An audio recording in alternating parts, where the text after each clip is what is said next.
ધ્યેય અને જ્ઞેય એ બે પ્રકારના ભેદ પણ વિલય પામે છે. આત્મા તો આત્મા, બસ. એટલે હું નિર્વિકારી, અપરિણામી, ધ્રુવ, નાયક છું, એમાં પણ થોડું પર્યાયનું પડતું થોડું કહી શકાય.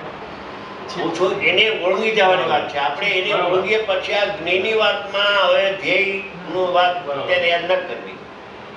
સમજી ગયા? આ તો ધ્યેય તમને પાકું થઈ ગયા પછી જ્ઞેય કેમ થાય છે, એજન્ડા ઉપર અટાણે જ્ઞેયની વાત ચાલે છે.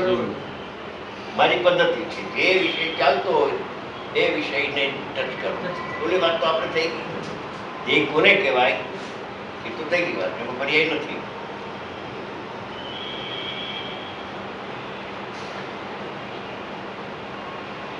હવે જ્ઞેયમાં ક્યાં ભૂલ રહી જાય છે?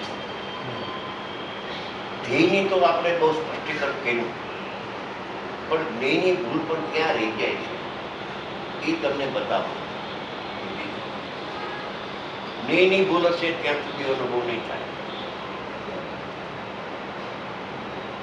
કે જ્ઞાનનું જ્ઞેય શું છે. આત્મા પણ છે ને લોકાલોક પણ છે.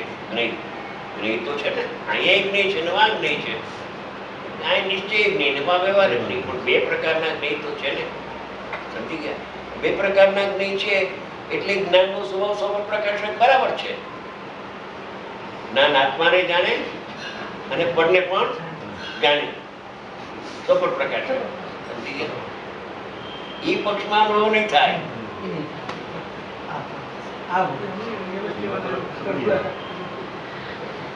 પેલા બધાને એમ લાગ્યું કે આ તો ઇરાદાપૂર્વક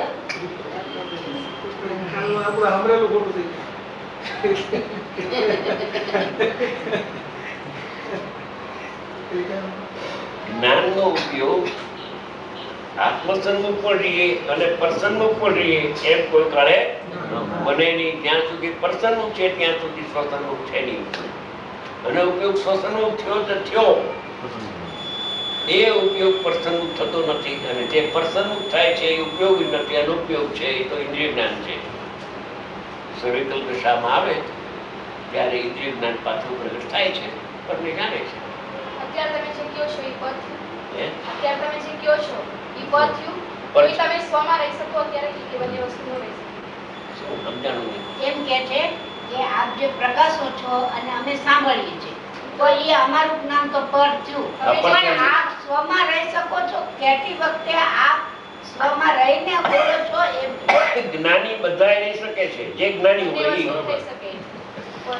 ઉપયોગ બહિર્મુખ હોય ત્યારે જ્ઞાનની પરિણતિ અંદરમાં રહી શકે છે. લડાઈમાં હોય તો જ્ઞાનીની વાત મેં કરી. વ્યક્તિગત વાત નથી. તમે કહ્યું તમારી, પણ વ્યક્તિગત વાત હું કઈ કરતો.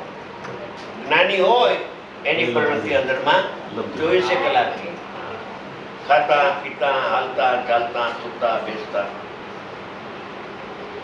તમે મનુષ્ય છો એ ભૂલી જાવ છો, એ નામ પરિણતિ કહેવાય.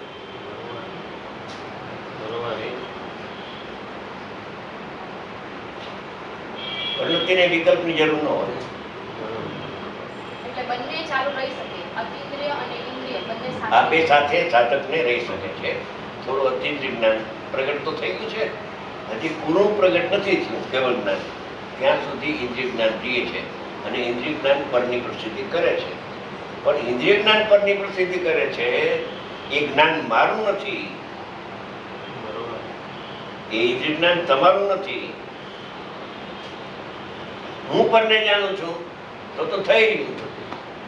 ઇન્દ્રિય જ્ઞાન પરને જાણે છે એટલી વાત સાચી છે. હું તો મને જાણું છું, જાણનાર જણાય છે, મને બીજું કઈ જાણતું.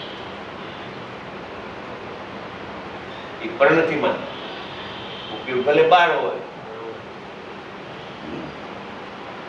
એક જ્ઞાનની બે ધારા થઈ ગઈ. એકલું ઇન્દ્રિય જ્ઞાન હતું ને 100% પ્રાલંબી, એમાંથી થોડુંક અંતર્મુખ થઈ ગયું. થોડુંક જ્ઞાનની પર્યાય એક ને ભાગ 2. જ્ઞાનની પર્યાય એક અને ભાગ 2 પડી ગયા. થોડો અંતર્મુખ, થોડું બહિર્મુખ. એટલે સંવર નિદ્રા પણ ચાલુ છે અને જેટલું બહિર્મુખ જ્ઞાન છે એટલું એને સાધકને બંધ પણ થાય છે. બે ધારા છે, જ્ઞાન ધારા અને કર્મ ધારા, બે સાથે રહીએ છે ગ્રસ્તની. મુનિરાજને પણ હોય. એકવાર શુદ્ધુપયોગ થયો એના જોરે અનંતકાળ સુધી શુદ્ધ પરિણીતિ ચાલી. ચાલુ રહેવાની એને પૂર્ણ થશે. પૂર્ણ પૂર્ણ થશે. હવે તમે અત્યારે ગમે એટલા વેપાર કરો છો, એમાં કુદરતી કોઈ આવીને કે સમજી ગયા, સર્વદેવ આવીને કે તમે મારી સાથે ચાલો, મિત્રો બે, તો તમે એની સાથે જાઓ છો. હવે એકલી હીરાની ખાણ તમને બતાવી દઈએ કે આ ખાણ તમે ખોદો, તમે હીરા મળશે, અઢળક અઢળક પૈસો તમારો થશે. હે તો પછી તમે અહીંયા છોડો એને? એમ તમને આ ખાણ મળી જ્ઞાનને આનંદની, હાથમાં રહ્યો ખજાનો, એ તો લૂંટ્યા જ કરશે. હવે પરિણતિને લૂંટશે અને પરિણતિ બળવાન થતી જશે, જાડી થશે, કેવળ ના થઈ જશે. સદુપયોગનું જોર લેવું કે દ્રષ્ટિનું જોર લેવાનું ને? દ્રષ્ટિનો જોર લેવો. હા, કારણ કે સદુપયોગના જોરે નહીં પણ દ્રષ્ટિના જોરે. આ તો દ્રષ્ટિના જોરે ઉપયોગ અને પરિણતિમાં શું વૃદ્ધિ થાય છે એનું જ્ઞાન, બરોબર. એનું જ્ઞાન કરાવે. કે શ્રેણી પણ આવે અને કેવળ જ્ઞાન પણ થાય. આમ જ કેવળ જ્ઞાન થાય, એનું થાય નહીં. દ્રષ્ટિથી એકને સ્વીકારે ને હંમેશા. એક નહીં. એક જ હોય. અને જ્ઞાન પણ એક નહીં સ્વીકારે છે, બે જ્ઞાન સ્વીકારતો નથી. ના, એ તો હવે ઈ વાત ભૂલી જવાની. જ્ઞેયની ભૂલ જે એની આપણે હું ઉપરને જાણું છું, હું પરને જાણું છું, એ જ્ઞેયની ભૂલ છે. કેમ કે પર તમારું જ્ઞેય નથી. હું પરને જાણું છું, તો પરને જાણે છે તો ઇન્દ્રિય જ્ઞાન, તો ઇન્દ્રિય જ્ઞાનમાં તમે આત્મબુદ્ધિ કરી, ઇન્દ્રિય જ્ઞાનના તમે સ્વામી થઈ ગયા.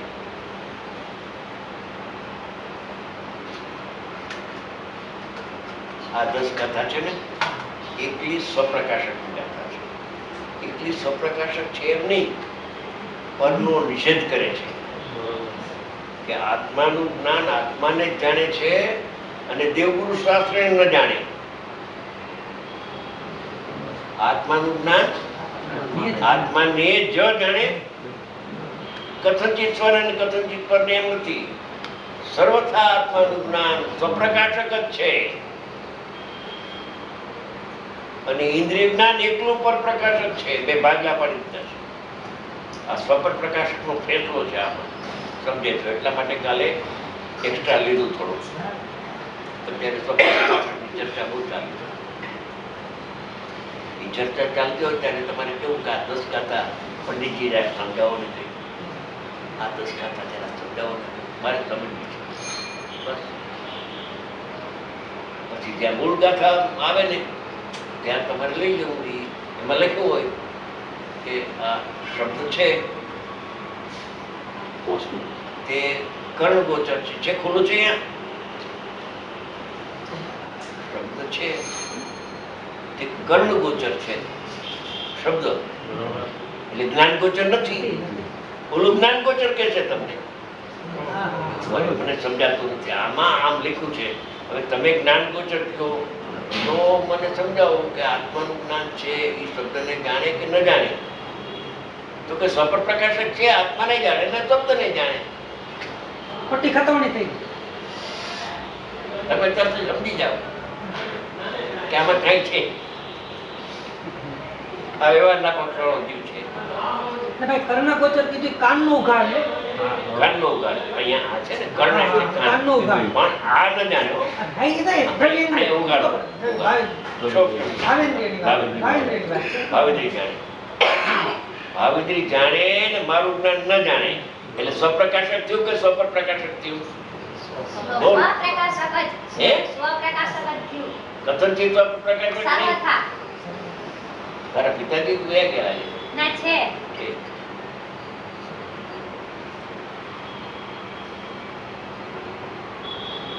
ઝઘડાનો નિકાલ છે ભારત. કારણ કે મને ખબર છે આ ટેકો ચારે બાજુ જવાનું. એમાં ખાસ સ્વપ્રકાશ ને પેલો તો ખાસ આ સાંભળશે. સત્ય છે પરમ સત્ય છે. બસ એમાં કોઈ મેક નથી. અનંત ટકા સત્ય છે. હે અનંત ટકા સત્ય છે. અનંત ટકા સત્ય છે. ટકા 80%. અનંત ટકા સત્ય. એમ 100% નહીં. 100%. પરમ એમાં વિશેષણ ક્યાં મૂકવું ભાઈ? એમાં વિશેષણ ક્યાં મૂકવું? સ્વભાવ જ છે આત્મા. આત્માના જ્ઞાનનો સ્વભાવ. જ્ઞાનની વાત ચાલે છે. આત્માના જ્ઞાનનો સ્વભાવ સ્વને જાણવાનું છે અને પરને જાણવાનું નથી.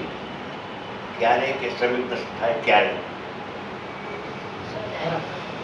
નહીં. સમય પડે ભાઈ પડે તો ઠીક. પડે લેસન પાકો થઈ જાય. થઈ ગયું થઈ. અહીં બેઠા બેઠા પડે પછી તેને ઓલો વિકલ્પ બી બહુ સરસ છે. અમારે એક ભાઈ વિનંતી છે કે અમે મુંબઈથી કોઈ વખત આવી રીતે આપની પાસે અમારા જાણ ખાતર આવીએ તો આપ અમને સમય આપશો ને? સમય તમને આવશો ને હા તો આમ તો બધા માટે અઠવાડિયે એક વખત આપું છું. બરાબર. તમને અઠવાડિયામાં 2 વખત, બુધ અને રવિ. અમે આપની અનુભૂતિ લઈને ટેલિફોન કરીને જ આવશું. હા, હા. પણ આ શું થાય હવે આટલું એક બુધ જણા અને રવિ 2 દિવસ તમને આપીશ. સાથે મળે તો અમે આવવા જવાના અમારે શું થાય 24 કલાક ને એમ હા, નીકળી તો જાય. 2 દિવસ તો 2 દિવસ સાથે રાખો ને તો શું થાય કે અમે એ રીતે પ્રોગ્રામ બરાબર. કરીને આવી 2 જઈએ. દિવસ સાથે 2 દિવસ સાથે શનિવાર રાખો. નીકળે શનિવાર આવી જાય રવિવાર નીકળે Continue. સોમવાર એટલે શું થાય કે 2 દિવસ આરામથી હા, સાનિધ્યમાં રહી શનિની શકાય. 2 દી અપાય એ બરાબર. આપણે. ભલે ભલે એમ. બસ એટલું આપની બસ. ઘણી ઘણી મહેરબાની. આ પંખો ગયો બોલા લાઈટ